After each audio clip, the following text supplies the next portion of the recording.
Bonjour à toutes et à tous et bienvenue pour ce nouvel entretien vidéo et long format inclus dans notre série intitulée Repenser l'islam et pour lequel j'ai le plaisir d'accueillir aujourd'hui Olivier Roy. Bonjour. Bonjour. Vous êtes directeur de recherche au CNRS, enseignant à l'Institut universitaire de Florence où vous êtes basé et vous venez de publier Le djihad et la mort, c'est aux éditions du Seuil. Qu'est-ce que vous avez encore de neuf à dire là-dessus, sur ce sujet sur lequel vous avez été très sollicité, y compris par Mediapart ces derniers temps? J'ai fait un petit retour sur les 20 dernières années, parce qu'en gros, le phénomène du djihad contemporain, c'est-à-dire les jeunes nés en France ou éduqués en France qui rejoignent le terrorisme ou le djihad, la date de naissance est très claire, hein, c'est 1995, avec l'affaire Kelkal à Vénissieux. Bon. Avant, il n'y en avait pas, et depuis, il n'y a pratiquement que ça. Et 20 ans, c'est une bonne distance. On peut regarder les tendances de fond. Et donc j'ai pris à peu près tous ceux qui ont commis des actes de terrorisme en France et en Belgique sur cette période-là, plus un certain nombre de gens qui sont partis pour le djihad en Syrie. Et quand on regarde de près, on voit des choses qui, disons, me paraissent absentes du débat public. Tout le monde parle du djihad, mais tout le monde parle de l'islam. Tout le monde se demande que dit le Coran sur le djihad. Est-ce le clash des civilisations? Est-ce la guerre civile en France? Mais on ne regarde pas non seulement qui ils sont, mais comment ils fonctionnent. Bon. Et c'est ça que j'ai essayé de faire. Et alors la première chose qui est évidente, ils se tuent tous. À part quelqu'un comme Abdeslam qui aurait dû se tuer, qui depuis se mure dans le silence, mais tous soit se font sauter, soit n'essaient pas de fuir, attendent que la police vienne et meurent face à la police. Bon, se font tuer par la police. Pour aucun d'entre eux, il n'y a de véritable plan B, c'est-à-dire une tentative de s'échapper et de recommencer. Or, tous les attentats liés au Moyen-Orient dans les 20 années précédentes, les gens cherchaient par définition à s'échapper. Bon, ils posaient une bombe sur la synagogue de la rue Copernic, mais ils partaient avant que la bombe explose. Et le gars disparaissait dans la nature, quitte à recommencer plus tard.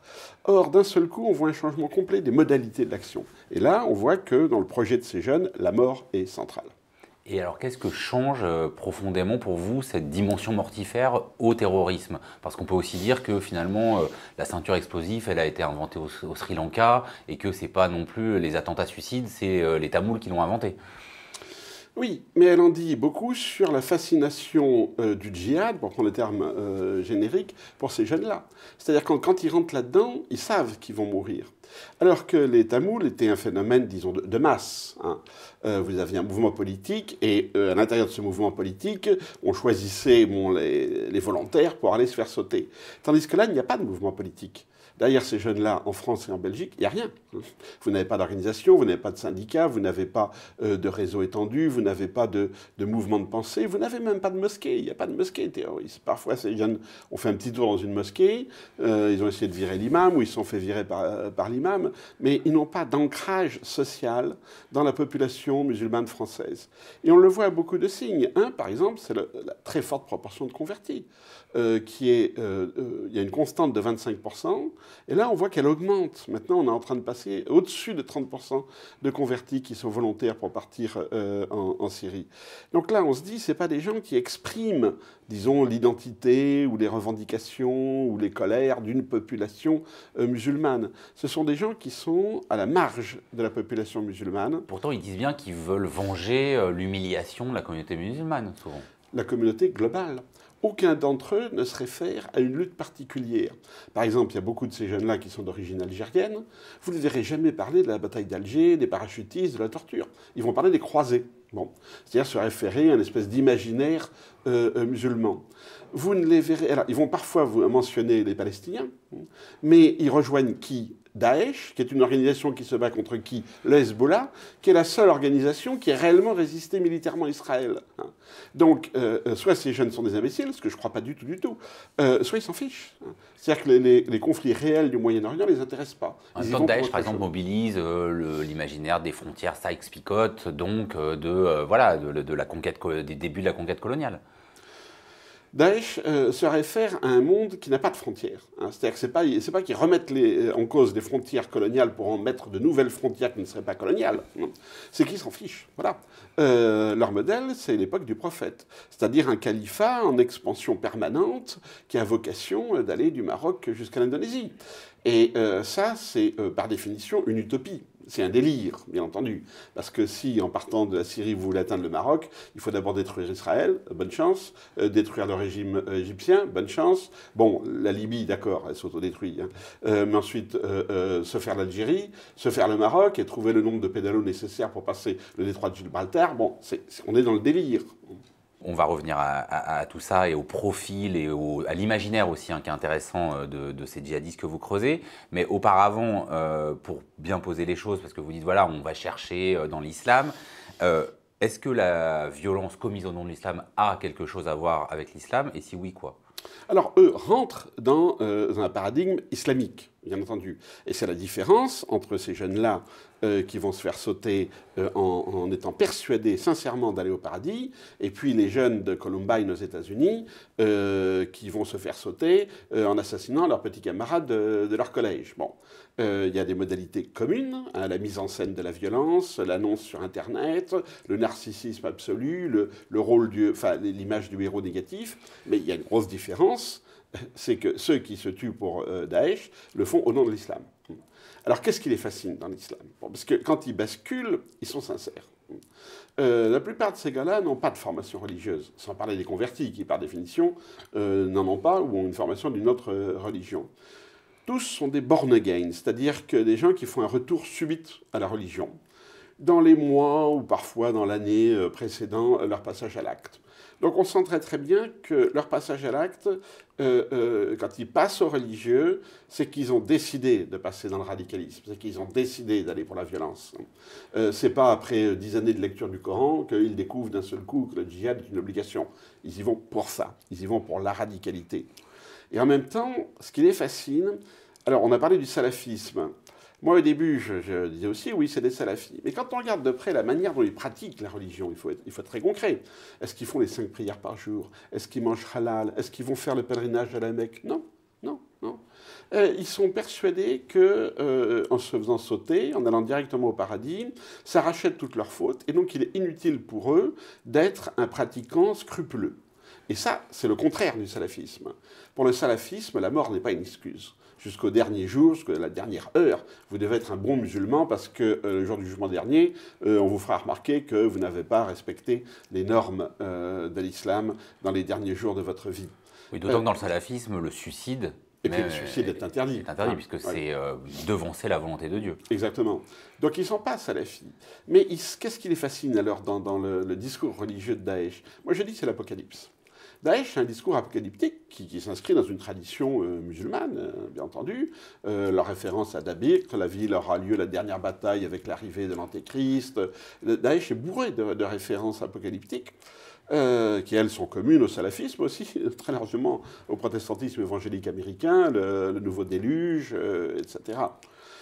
Et ce qui les intéresse, si vous voulez, c'est cette espèce d'idée que c'est la fin des temps. Parce qu'ils ne font rien, dans le fond, pour créer une véritable société islamique. Aucun de ces jeunes ne va en Syrie en militant civil, si je peux dire.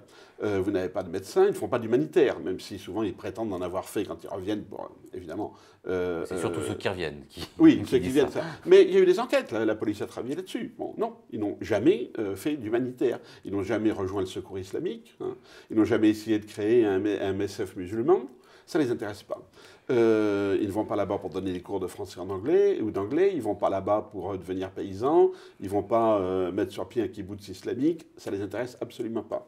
Ils y vont pour se faire tuer. Et ils ont le traitement privilégié de cette espèce de légion étrangère. On le sait, parce qu'on a plein de récits. Ils ont droit à des meilleurs appartements, ils ont droit à un salaire, leurs veuves sont prises en charge par l'organisation, parce que la fille qui va là-bas, elle sait que son destin est d'être veuve. Hein. Et elles y vont là aussi délibérément. On ne leur raconte pas des bobards. Hein. Et très souvent, ils se font tuer après avoir eu un enfant. Hein. Et l'enfant ensuite est élevé, disons, par la communauté, et il est destiné à devenir, comme ils disent, un lionceau, etc. C'est-à-dire quelqu'un qui est destiné aussi au combat. Hein. et pas du tout à faire souche localement. Faire souche ne les intéresse pas. Ils sont à la veille de la fin des temps. Et je crois que c'est ça, moi, qui a la dimension spirituelle, mystique, parce qu'il y en a une dans leur choix. Oui, donc vous montrez qu'elle est nouvelle, à la fois nouvelle et centrale, hein, cette dimension apocalyptique. Mais pour revenir à ce que vous disiez, à la fois, effectivement, la radicalisation politique précède le plus souvent la radicalisation religieuse, vous montrez bien ça. En même temps, vous faites quand même dans ce livre une inflexion, c'est-à-dire que pendant longtemps, vous dites que vous croyez à... au fond, ce que disent la plupart des islamologues, qu'il faut tracer une ligne assez stricte entre le salafisme quiétiste, scientifique, qui se désintéresse de la politique, et le salafisme, même si en fait il respecte peu des manières de vivre la foi des salafistes, qu'on trouve chez Daesh ou, ou même Al-Qaïda. Or ça, vous dites que vous avez quand même évolué là-dessus, que c'est peut-être pas aussi étanche. Enfin, c'est une grande question. Hein. Est-ce que le salafisme est un rempart contre le djihadisme? Est-ce que c'est un sas vers le djihadisme? Ou est-ce que c'est des portes tournantes? Là, on sent que quand même vous avez évolué. Oui, parce que le salafisme a évolué aussi, le djihadisme aussi. Le salafisme était un mouvement relativement homogène, je dirais, jusqu'au printemps arabe. Et puis avec les deux choix contraires qu'ont fait, les salafistes égyptiens de soutenir Sisi, et donc, oui, pas la laïcité, il ne faut pas exagérer évidemment, mais enfin de choisir un modèle non islamique. Et le choix contraire des salafis tunisiens d'aller dans le djihad, on voit que le salafisme maintenant est une entité beaucoup plus complexe et qu'on a maintenant du mal à le définir par une espèce de matrice commune, sinon historique, qui est le wahhabisme saoudien. Je crois que Daesh n'est plus salafiste. On le voit dans leur relation à la loi, à la norme religieuse. Les esclaves sexuels, alors ça, le salafisme accepte parfaitement l'idée d'esclaves sexuels. Mais l'exhibitionnisme sexuel, les marchés de jeunes filles, les échanges des photos qu'ils prennent et qui font circuler sur Internet, etc., ça pour un salafiste, c'est une abomination. Hein, le sexe doit rester à la maison. La manière dont ils torturent et tuent, les salafis aussi sont choqués. Les salafis n'ont rien contre la peine de mort, ils la pratiquent allègrement. Mais là aussi, elle doit être normée, elle doit être réglée. La manière dont le Daesh a brûlé le pilote jordanien a beaucoup choqué les salafis. C'est pas comme ça qu'on fait. Et on pourrait comme ça montrer que dans leur... plus, disons, ils sont obligés de se radicaliser parce que plus ils sont sous pression militaire, plus dans le fond, ils se détachent de la matrice salafie classique. Donc pour comprendre aujourd'hui le terrorisme qui se fait au nom de l'islam, il faut, vous l'écrivez dans ce livre, comprendre à la fois au fond un éclatement du salafisme par rapport un peu à l'image qu'on en avait, des phénomènes de fuite en avant qui correspondent aussi à une vision de la fin des temps, et c'est ça je pense un des points importants de votre livre, le principe que effectivement, il y a une montée du fondamentalisme, mais qui est liée à ce que vous appelez la déculturation, je vais y arriver, du religieux et qu'il faut nous expliquer, mais que ce n'est pas ce fondamentalisme qui suffit pour comprendre le passage à la violence. Non, parce que la trajectoire des radicaux ne passe pas par le salafisme. Bon, donc c'est bien la preuve que le salafisme n'est pas la porte d'entrée du terrorisme. Mais le salafisme pose des tas de problèmes. Hein. Quand je dis ça, je n'exonère pas le salafisme. Le salafisme, quel est le problème avec le salafisme? C'est qu'il entretient dans la société une sorte de sécession. Hein. C'est-à-dire des espaces où les gens qui peuvent être respectueux de la Constitution et de la loi sans y croire, mais qui ne sont pas forcément des casseurs ou des violents, mais s'organisent entre eux pour vivre selon leurs principes et évitent au maximum toute convivialité. Et c'est ça le problème du salafisme.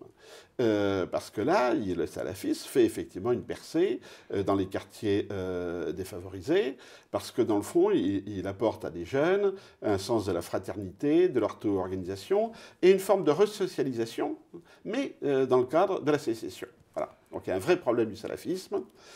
Et il y a aussi un problème, je dirais, plus religieux avec le salafisme. Le salafisme n'arrive pas à trouver les mots pour condamner le terrorisme. Pas parce qu'il l'approuve ou l'admire, c'est parce que dans le fond, ils sont tellement en sécession qu'ils ne se sentent pas, bizarrement, ils ne se sentent pas concernés.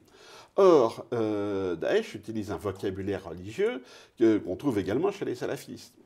Et je crois qu'il faut demander aux salafistes, non pas simplement de dire le terrorisme c'est mal, ça ils le disent, mais de s'interroger sur le discours religieux qu'ils mettent sur le marché, et s'interroger sur l'impact que ça a chez les jeunes, et sur leur responsabilité, non pas de salafistes en tant que tels, mais je dirais de prédicateurs musulmans par rapport à une jeunesse dont une partie va dériver vers le terrorisme. Qu'est-ce que vous dites à ces jeunes? Il ne suffit pas de leur dire c'est pas le vrai islam, l'islam est une religion de paix, etc. Bon, vous avez une responsabilité, non pas parce que vous êtes à la cause de ça, mais parce que vous prétendez parler au nom de l'islam. Alors allez-y, ne laissez pas l'islam dans les mains de Daesh.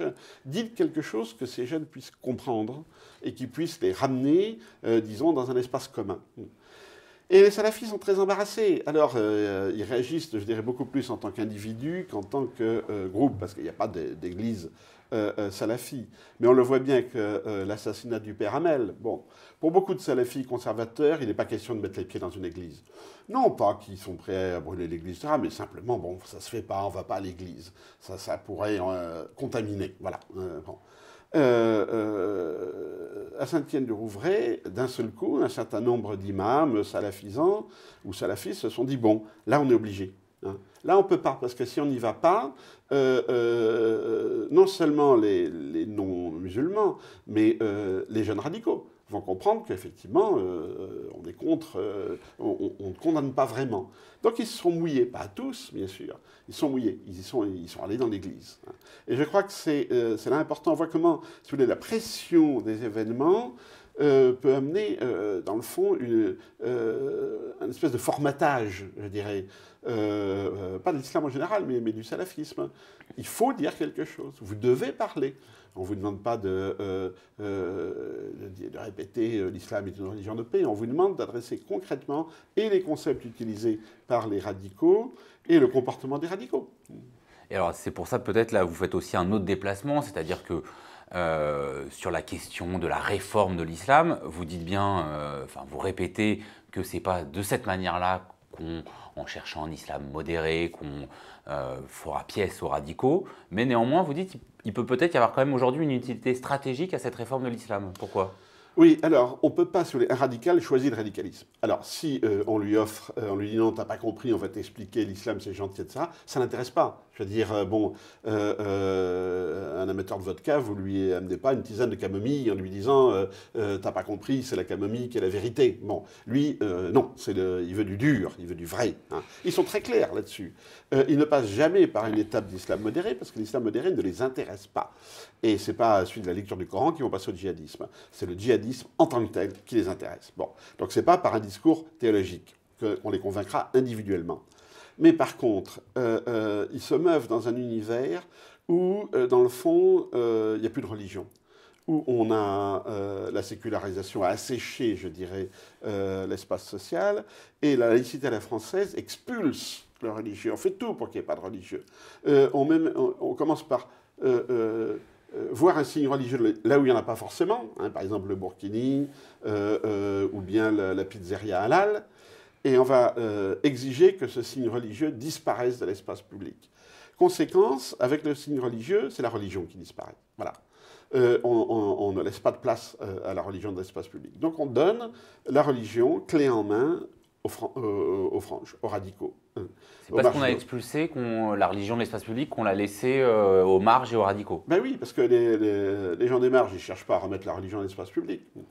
Et donc je pense aussi qu'il y a une crise effectivement de spiritualité.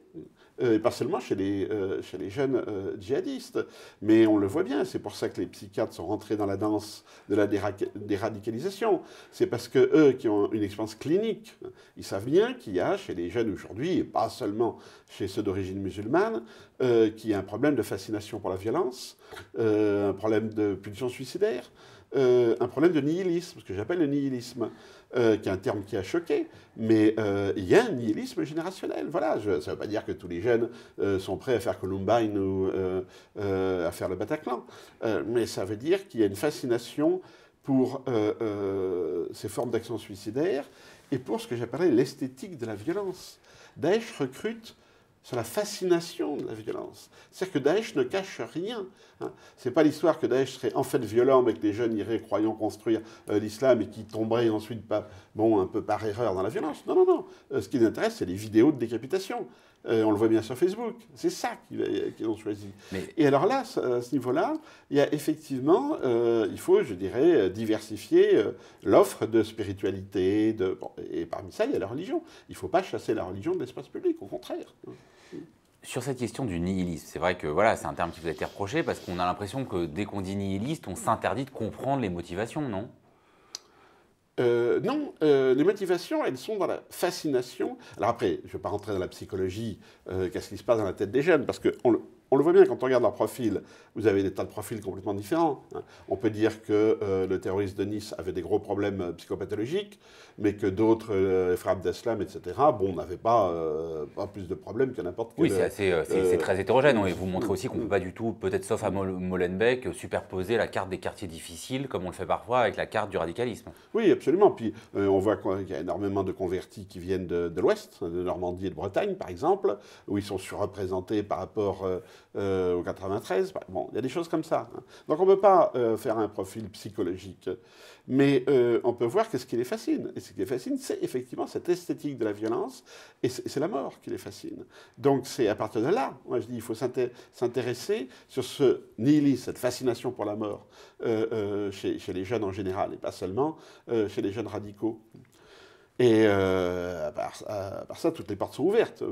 Les psychanalystes ont des idées, les psychiatres en ont. En même temps, le terme déradicalisation, il n'a pas l'air de tellement vous satisfaire, ni dans son capacité d'analyse, ni dans son efficacité possible. Non, à part sur des très jeunes.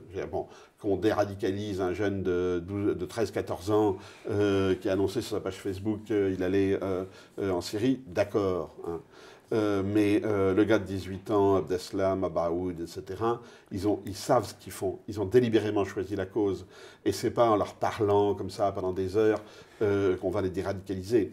La déradicalisation à ce niveau-là, au niveau des durs, hein, elle passe par leur propre trajectoire. Et là, il faut comparer aux anciens des Brigades Rouges en Italie, aux anciens de la bande Badr. On a eu quand même toute une génération qui s'est lancée dans le terrorisme aussi. Hein.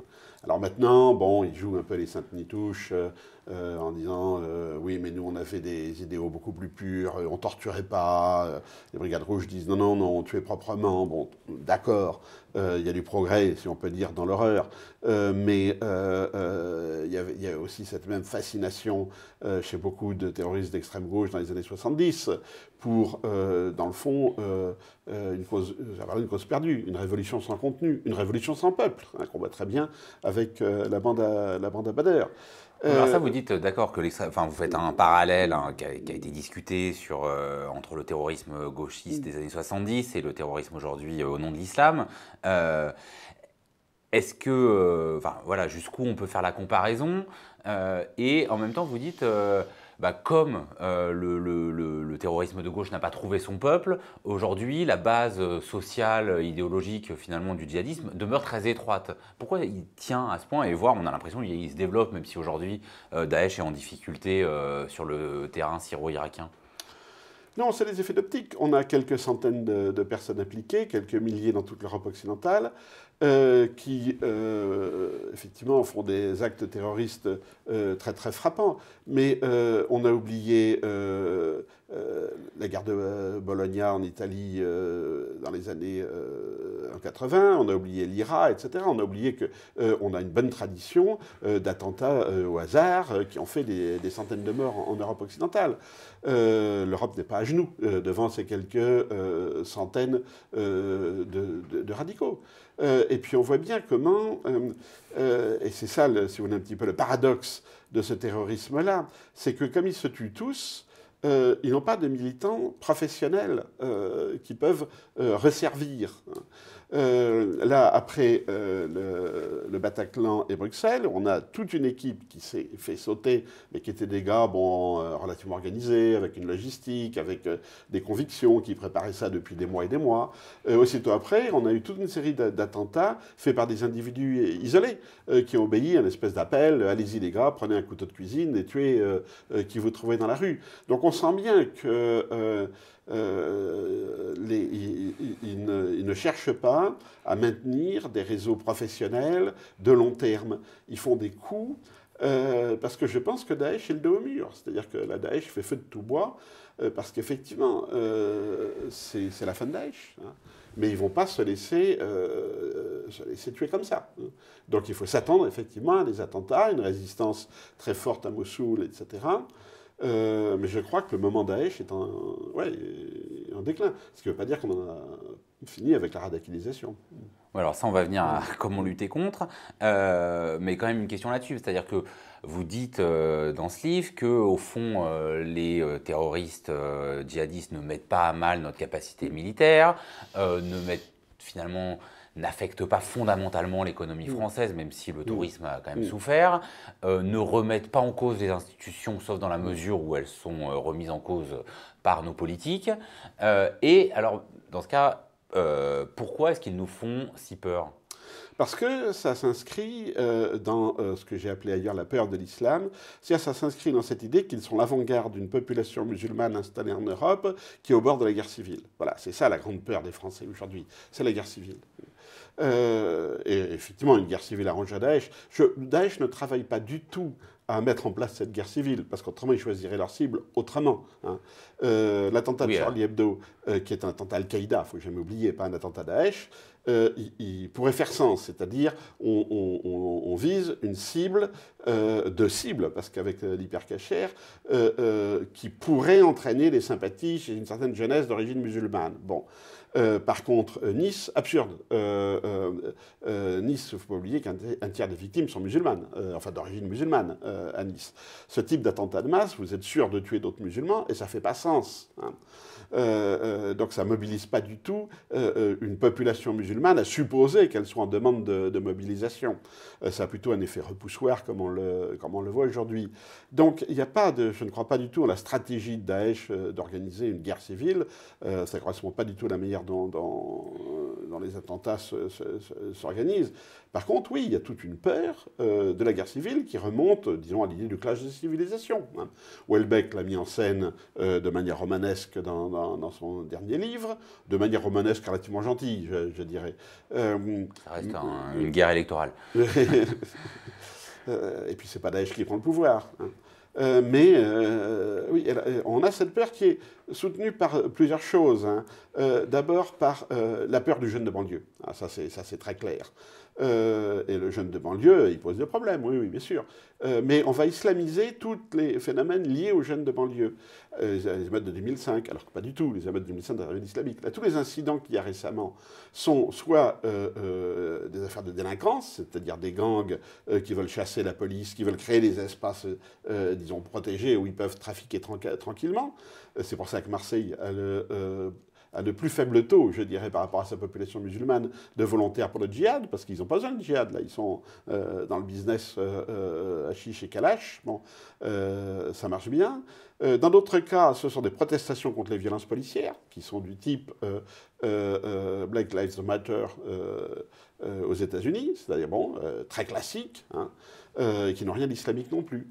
L'incident de Cisco sur la plage, on s'aperçoit après coup, qui a donc déclenché la phobie du Burkini. On s'aperçoit qu'il n'y avait pas de Burkini, que c'était une affaire de voyous locaux qui ont voulu privatiser le petit caïd, disons, qui ont voulu privatiser la plage. Et alors, comme au lieu de voir que, oui, effectivement, on a des tas de problèmes comme ça, la délinquance, les gangs, les incivilités, mais aussi les tensions entre jeunes et policiers, on islamise de tout. Hein, et comme si tout ça était le symptôme d'une révolte des musulmans de France. Bon, or, cette révolte des musulmans de France, je ne la vois pas. Donc il n'y a pas qu'une islamisation de la radicalité, il y a une islamisation de tous les problèmes sociaux. Oui, oui. Aujourd'hui, on voit tout. Et d'ailleurs, les sociologues, enfin, les politologues l'avaient marqué sur les États-Unis à partir des années 80. Hein. D'un seul coup, les problèmes économiques, les problèmes politiques, les problèmes institutionnels disparaissent et le débat politique se fait sur la question des valeurs et du religieux. Ça, c'est très clair. On voit très bien comment les hommes politiques aujourd'hui parlent de laïcité parce que dans le fond, le reste, ils ne savent pas trop quoi dire, quoi. La laïcité est devenue une espèce de mantra pour diaboliser et pour rassembler. Alors, rassembler sauf les gens qu'on diabolise, évidemment, mais aussi parce qu'on n'a rien à dire sur le reste. Alors je vous entends, mais donc ça pose une double question. Comment est-ce qu'on lutte contre la radicalisation réelle dans des quartiers dont la République s'est souvent absentée, en laissant comme ça la place aux radicaux, et alors que l'islam institutionnel est en lambeaux, pour le dire brièvement, et en plus contre finalement un angle de vision qui fait que dès qu'il y a un souci, on le déporte sur l'islam, et on constitue un problème musulman. Alors, les quartiers, c'est une question profondément politique. Hein. C'est-à-dire que ce ne sont pas les jeunes salafistes qui ont chassé l'État des quartiers, c'est l'État qui s'est retiré. On le voit très très bien avec la période Sarkozy, donc le plus sécuritaire des présidents, a supprimé la police de proximité et a supprimé les renseignements généraux. C'est-à-dire les deux seuls qui allaient dans les quartiers. Bon, maintenant, il n'y a que la BAC qui y va, la brigade anticriminalité, et elle y va comme des cow-boys dans la réserve indienne. Et puis on se replie dans le fort le soir. Hein. Il faut connaître le terrain, il faut du renseignement, il faut des contacts, etc. Il y a tout un travail à faire. Bon, l'État, c'est quoi dans les quartiers ? C'est le sous-préfet. Or, le sous-préfet, aujourd'hui, ils font quoi? Ils font 18 mois, 2 ans maximum. Et puis hop, au suivant. Et dans la sous-préfecture, vous avez délivré les permis de conduire, etc. Vous n'avez personne qui est en charge du travail politique. Vous n'avez personne. Donc, chaque nouveau sous-préfet a une nouvelle politique. Autrement, c'est les maires qui sont en charge, évidemment, parce que là, ils sont sur le terrain. Et que font les maires? Du clientélisme. Bon, de droite ou de gauche. Ils font tout. Enfin, ouais, ils font presque tous du clientélisme. Et donc, dans tous les cas, on laisse se développer, effectivement, cette espèce d'autonomisation des quartiers. Et après, on crie au communautarisme. C'est un problème politique. Ce n'est pas un problème des prédicateurs salafis. Et comment est-ce qu'on s'adresse aussi, parce que ce que vous montrez, c'est à quel point le djihadisme de Daesh a réussi à détourner à son profit les codes de la culture jeune. Vous allez jusqu'à dire qu'aujourd'hui, le club de sport de combat est plus important que les mosquées dans la socialisation djihadiste. Vous exagérez pas un peu là? Pas tant que ça, parce que les jeunes ne restent pas dans les mosquées, les jeunes djihadistes. Soit ils se font chasser parce qu'ils attaquent l'imam, qui est trop modéré à leurs yeux, soit ils prennent la mosquée, ce qui arrive dans quelques cas, mais à ce moment-là, les pouvoirs publics leur tombent dessus, et puis la communauté musulmane locale fait tout pour les éloigner, parce que, bon, ça crée des histoires. Hein. Par contre, le club de sport, là, ils sont tranquilles. Personne ne va les embêter dans le club de sport. Mais alors, dit autrement, parce que vous montrez aussi que finalement, la tentation djihadiste, elle touche d'abord la deuxième génération. Alors bon, c'est un peu technique, mais pas seulement, puisque vous vous opposez à l'idée qu'il y a une troisième génération, qui est suggérée par Gilles Kepel de djihadisme.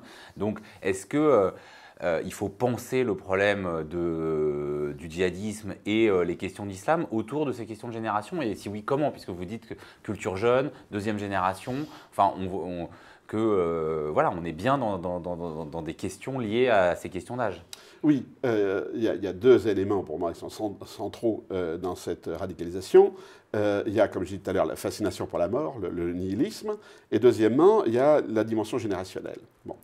Ce sont tous, enfin tous, quand je dis tous, ça veut dire 75%, 80%, des secondes générations ou des convertis. Et sur 20 ans, ce sont des seconde génération de l'immigration. Oui, de l'immigration. Alors on pourrait dire, bon, en 95, c'est normal, parce que les parents arrivaient dans les années 60-70, leurs gamins ont 20 ans en 95, et ils se radicalisent. Mais pourquoi 20 ans après, en 2015, c'est toujours la même catégorie qui se radicalise?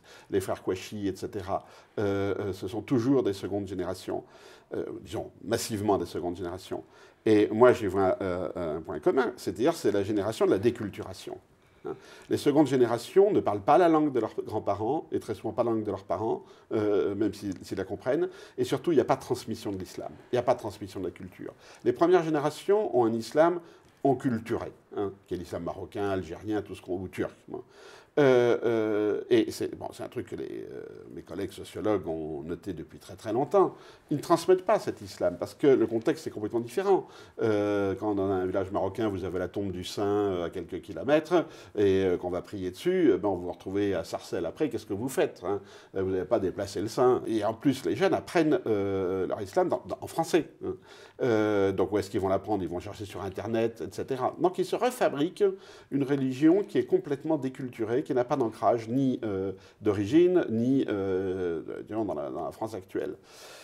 Et comme ils sont en rupture, ils vont, enfin un certain nombre d'entre eux vont justement prendre la version la plus dure, hein, le djihad, parce que ça leur permet de combiner à la fois, disons, de s'inscrire dans une généalogie religieuse qui est complètement artificielle, et puis d'inverser le rapport des générations. Et ça, c'est très important. Ces jeunes, quand ils vont s'apprêtent à mourir, très souvent, hein, ils écrivent à leur mère. Ils l'appellent de Syrie, où ils laissent un message, un testament, et ils disent à leur mère, « Maman, je vais mourir, je sais que ça ne va pas te faire plaisir, mais grâce à moi, tu entreras au paradis. » C'est-à-dire que vous avez une soudaine inversion du rapport générationnel. Ils donnent la vie éternelle à leurs parents. Ils considèrent tous que leurs parents sont des mauvais musulmans. Aucun ne remercie les parents pour l'éducation qu'on leur a donnée. Au contraire, ils disent « Tu n'as pas su m'élever en bon musulman, mais maintenant, je retourne la chose. » Beaucoup d'entre eux se font tuer après avoir donné naissance à un enfant, qu'ils n'assument pas, puisqu'ils le confient à l'organisation.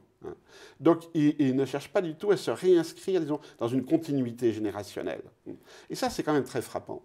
Alors, quand on parle de troisième génération, ce n'est pas dans le même sens. Si on prend la génération au sens histoire de la famille, la troisième génération sont ceux, nés de la seconde évidemment, c'est-à-dire ceux qui parlent français avec leurs parents, c'est-à-dire qui ont la même langue que leurs parents, qui est le français cette fois. Et ceux-là, dans le fond, ils ont inscrit leur islam en France. Ça peut être sous des formes salafistes, ça peut être sous des formes bricolées, ça peut être sous n'importe quelle forme, ça peut être l'athéisme aussi. Hein, mais ils n'ont pas... ils sont dans une continuité relationnelle avec leurs parents. Voilà. Ils peuvent critiquer les choix de leurs parents, mais dans le fond, ils reprennent les mêmes instruments, la même demande d'intégration, ou les mêmes éléments pour se reconstruire, en fond, une identité musulmane en France. Donc ils n'ont pas ce problème quasiment métaphysique des secondes générations. Quant à la troisième génération au sens de Keppel, ça lui dit qu'en 2005, on voit apparaître une nouvelle génération de terroristes qui ont une vision stratégique différente, etc. Et je ne vois pas. C'est les mêmes de 1995 à 2015. Oui, il y a une continuité entre 1995 et 2015-2016. On ne va pas rentrer dans les détails de la guerre Keppel-Roi-Burga. Néanmoins, dans une excellente revue qui s'appelle La Revue du Crieur, il y avait en février dernier un article pionnier sur l'islamologie est-elle un sport de combat. Or, vous publiez un livre qui parle quand même de ces oppositions. François Burga publie lui-même un livre qui parle de ces oppositions. Donc maintenant, elles sont posées sur la table scientifique, on va dire. Qu'est-ce qui vous oppose à notamment François Burga et Gilles Keppel? Alors là, il y a un débat d'idées hein, derrière toutes les questions. Bon, non, mais laissons tomber les questions institutionnelles ou comportementales. Débat d'idées, c'est simple. C'est-à-dire que pour moi, Keppel et Burga voient dans le fond la même population du 93 à la banlieue de Bagdad. C'est des jeunesse arabo-musulmanes en révolte pour des tas de raisons qui sont essentiellement liées au post-colonialisme. Voilà. Keppel les islamise, c'est-à-dire bon, les émeutes de 2005, il les met sous l'étiquette islam, et Burga les tiers-mondise. Hein. Pour Burga, c'est dans le fond, ce sont les nouvelles classes dominées, qui sont à la fois les musulmans du Moyen-Orient et les enfants issus de l'immigration. Bon, et moi, je conteste cette continuité.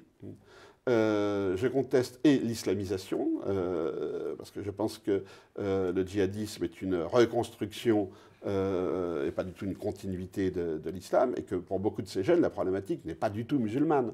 Elle est d'intégration sociale, elle est de révolte sociale, elle est de faire du business, de gagner de l'argent. Chez les jeunes de Marseille, on le voit bien, c'est ça qui les fascine, c'est pas la revanche de l'islam.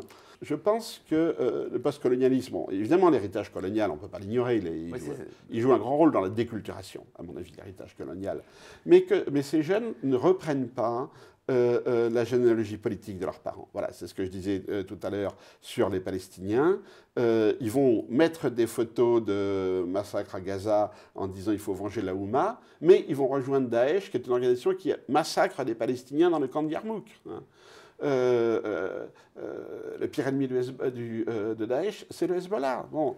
Alors, encore une fois, soit on fait de ces jeunes des imbéciles qui n'ont pas compris la géopolitique du Moyen-Orient, soit, ce que je pense, ce ne sont pas des imbéciles et ils ne s'intéressent pas à la géopolitique du Moyen-Orient.